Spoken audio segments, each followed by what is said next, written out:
पहले पाकिस्तान और अब बांग्लादेश। तो आज मैं आपके साथ ये न्यूज शेयर करना चाहता हूं कि जो बात कल हमने की थी बांग्लादेश और इंडिया के जो अंदरूनी मामलात चल रहे हैं क्रिकेट को लेके या पॉलिटिक्स को लेके, इसका जो इफेक्ट है दोस्तों सीधा सीधा क्रिकेट पे पड़ रहा है। इससे पहले अगर हम देखें पाकिस्तान के साथ जो इंडिया का चैंपियन ट्रॉफी और वर्ल्ड कप 2024 में और दोस्तों जो 25 में पिछले साल जो क्रिकेट में विवाद चला है कि पाकिस्तान इंडिया में खेलने नहीं आएगा, इंडिया पाकिस्तान में खेलने नहीं जाएगा। दोस्तों आईसीसी को उनके वेन्यू जो थे वो दुबई में करवाने पड़े, तो कितने मसले दोस्तों उस समय भी बने थे और वो अभी खत्म भी नहीं हुए हैं। तो अभी बांग्लादेश का स्टार्ट हो गया है। दोस्तों अगर बांग्लादेश इंडिया में खेलने नहीं आ रहा और दोस्तों उससे पहले पाकिस्तान में इंडिया में खेलने नहीं आ रहा, तो अगर इसके बाद कोई और टीम बोलती है कि हम भी इंडिया में नहीं खेलने जाएंगे, तो इसका असर सीधा सीधा जो है वो दोस्तों इंडियन क्रिकेट के ऊपर पड़ेगा। आज हम ये बात करेंगे कि क्यों बांग्लादेश इंडिया में खेलने नहीं आ रहा। दोस्तों आपको पता होगा, अगर आप इससे पहले नजर मारें, जब बांग्लादेश के हालात बिल्कुल भी वो बुरे नहीं थे, जब शेख हसीना बांग्लादेश की प्राइम मिनिस्टर थी, उस समय बांग्लादेश और इंडिया के जो आपस में मेल जोल बहुत अच्छा था। तो दोस्तों इनके जो रिलेशन भी बहुत अच्छे थे। तो दोस्तों शेख हसीना जो कि दोस्तों बांग्लादेश की प्राइम मिनिस्टर थी, उसको 60% जो दोस्तों वोट थी वो हिंदुओं की थी।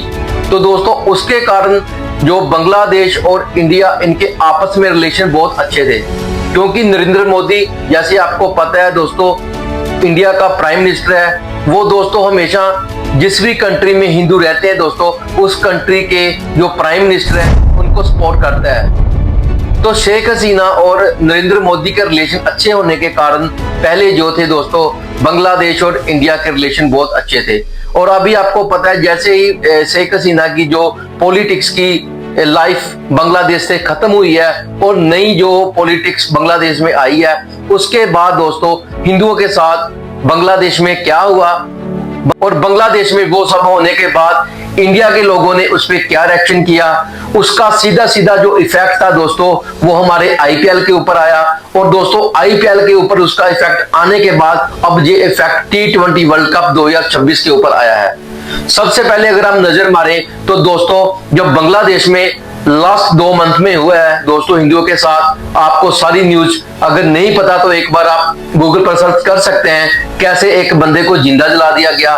उसके बाद वहां के मुसलमानों ने वहां के हिंदुओं के साथ क्या गलत किया और दोस्तों इंडिया के हिंदुओं ने बांग्लादेशी मुसलमानों के साथ क्या गलत किया। तो अगर आप देखें सबसे पहले जब दोस्तों शेख हसीना की गवर्नमेंट जो बांग्लादेश से खत्म होती है, वहां पे नई गवर्नमेंट आती है। दोस्तों आपको भी पता है कि जो पॉलिटिक रिलेशन थे नरेंद्र मोदी के साथ इंडियन गवर्नमेंट के साथ वो बहुत अच्छे थे। जब दोस्तों वहां से शेख हसीना की जो पॉलिटिक्स खत्म होती है तो दोस्तों वो किसकी शर्त में आती है, नरेंद्र मोदी की शर्त में आती है। तो ये भी साबित होता है कि जो बांग्लादेश में शेख हसीना की जो गवर्नमेंट रही है वो दोस्तों 60% जो उनकी वोट बैंक थी वो दोस्तों हिंदुओं की थी। तो दोस्तों उसके बाद ये जो बात है सीधी सीधी क्रिकेट के साथ जुड़ती है। जैसे ही वहां पे दोस्तों गवर्नमेंट चेंज होती है, उनके जो लोग हैं बांग्लादेश के, उनमें कुछ ना कुछ दोस्तों दंगे शुरू हो जाते हैं। उस दंगों में कुछ हिंदुओं को मारा जाता है, उनके देवी देवताओं के जो दोस्तों मंदिर तोड़े जाते हैं, उनके जो रैक्ट होते हैं दोस्तों वो इंडिया में देखे जाते हैं। इंडिया के जो लोग होते हैं वो वहां पे जो बांग्लादेशी दोस्तों काम कर रहे हैं कलकत्ता में या दूसरी किसी शहरों में, उनको परेशान किया जाता है, उनको वहां से निकालने की मांग शुरू होती है। इसके आईपीएल की ऑक्शन से पहले ही ये दोस्तों मुद्दा जो था वो गर्म हो चुका था। उसके बाद दोस्तों आईपीएल की ऑक्शन होती है, उसमें दोस्तों बांग्लादेश का एक प्लेयर जिसका नाम मुस्तफिजुर रहमान है उसको सिलेक्ट किया जाता है। उसको सिलेक्ट करने के बाद फिर दोस्तों इंडिया में जो क्रिकेट लवर है जहां उसके अलावा लोग उसके खिलाफ आवाज उठाते हैं कि एक बांग्लादेशी जहां पे हिंदुओं के साथ बहुत जुल्म हो रहा है उसको आईपीएल में सिलेक्ट क्यों किया गया। उसका जो प्रेशर है दोस्तों आईपीएल की फ्रेंचाइजों पे होता है। दोस्तों एक बंदे को सिलेक्ट करके उसको टीम से निकालना इतना इजी नहीं होता। तो केकेआर को दोस्तों लोगों का या फिर आप इंडियन गवर्नमेंट का प्रेशर समझ लो, उसको टीम से मुस्तफिजुर रहमान को निकालना पड़ता है। दोस्तों केकेआर से मुस्तफिजुर रहमान को निकाला जाता है तो इसका जो रेक्ट होता है फिर से बांग्लादेश में देखने को मिलता है, क्योंकि जो मुस्तफिजुर रहमान है दोस्तों वो बांग्लादेश के एक बहुत ही सीनियर और बहुत ही रिस्पेक्टेबल प्लेयर हैं। उनके लोगों को ये लगता है कि इंडिया में आईपीएल में उनके प्लेयर को निकालने पर उनकी बेइज्जती की गई है। और दोस्तों उसके बाद जो उनकी गवर्नमेंट है जिनकी ऑलरेडी इंडिया के साथ नहीं बनती, इनके खिलाफ है, तो दोस्तों वो जो बांग्लादेश का क्रिकेट बोर्ड है उनको कहते हैं कि आप एक आईसीसी को लेटर डाल दो कि आप अपने जो अगले मैच हैं वर्ल्ड कप के वो इंडिया में नहीं खेलेंगे।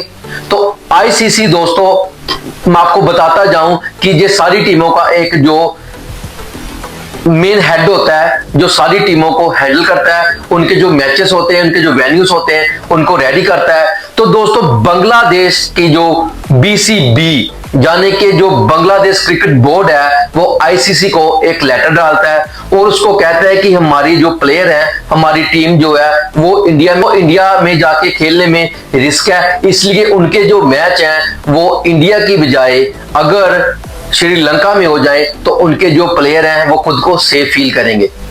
तो दोस्तों इसका जो सीधा सीधा इफेक्ट है वो दोस्तों क्रिकेट पे पड़ रहा है, क्योंकि अगर ऐसे ही टीमें एक दूसरे की कंट्री में जाके खेलने से मना करेंगी तो दोस्तों क्रिकेट तो खत्म हो जाएगी। तो जो ये चीज आप देख रहे हो कि इंडिया में पाकिस्तान नहीं आएगा, पाकिस्तान में इंडिया नहीं जाएगा, बांग्लादेश भी अब इंडिया में आने से मना कर रहा है, आने वाले टाइम में कोई और टीम कहेगी हम भी इंडिया में जाके नहीं खेलेंगे, तो इसके साथ दोस्तों जो इंडियन क्रिकेट है दोस्तों वो खतरे में है। आप मेरी बात को मानो चाहे ना मानो, ये बात क्लियर है कि अगर इसके बाद बांग्लादेश और इंडिया का रिलेशन अच्छा नहीं होता तो दोस्तों आने वाले टाइम में कोई तीसरी टीम खड़ी हो जाएगी, वो कहेगी कि हाँ हमें भी किसी डिफरेंट वेन्यू पे या फिर हाइब्रिड मेन्यू पे मैच किसी दूसरी कंट्री में खिलाई जाए। तो दोस्तों मेरा तो ये मानना है कि ये जो सारा पॉलिटिक्स का खेल है इसको क्रिकेट के साथ ऐड नहीं करना चाहिए। क्रिकेट को एक डिफरेंट रखा जाए और जो पॉलिटिक्स है उसको डिफरेंट रखा जाए। तो फिर दोस्तों हम तो दोस्तों क्रिकेट के फैन हैं, हमें क्रिकेट चाहिए, हमें क्रिकेट देखनी है, हमें पॉलिटिक्स के साथ कोई भी मतलब नहीं है, चाहे वो बांग्लादेश की है चाहे वो इंडिया की है, हमें क्रिकेट चाहिए। हम यही मांग करते हैं आईसीसी से, बांग्लादेश की गवर्नमेंट से और इंडिया की गवर्नमेंट से। अपने जो इशू है वो अपने मुल्कों में रखो, क्रिकेट को साफ रहने दो, क्रिकेट में अपनी गंदी पॉलिटिक्स को ऐड ना करो। इसके साथ जो फैन है दोस्तों उनका जो के लिए रुझान है वो खत्म हो रहा है। तो दोस्तों मैं आपसे ये एक सवाल करना चाहता हूं कि आपका क्या मानना है कि पॉलिटिक्स और क्रिकेट को आपस में ऐड करना चाहिए। अगर इंडिया में मुसलमानों के साथ गलत हो रहा है, अगर बांग्लादेश में हिंदुओं के साथ गलत हो रहा है, तो ये क्रिकेट ही है जो इनको आपस में जोड़ती है। तो क्रिकेट को कृपा करके एक साइड पे रखा जाए और इन सारे जो मामले हैं इनको एक साइड पे रखा जाए। ये मैं आपके साथ दोस्तों आज की इंफॉर्मेशन थी मेरे पास, मैं आपके साथ शेयर करना चाहता था। तो आप दोस्तों जो आपकी राय है आप मेरे कमेंट बॉक्स में जरूर देके जाएं और दोस्तों चैनल को शेयर और सब्सक्राइब करना ना भूलें। धन्यवाद, जय हिंद।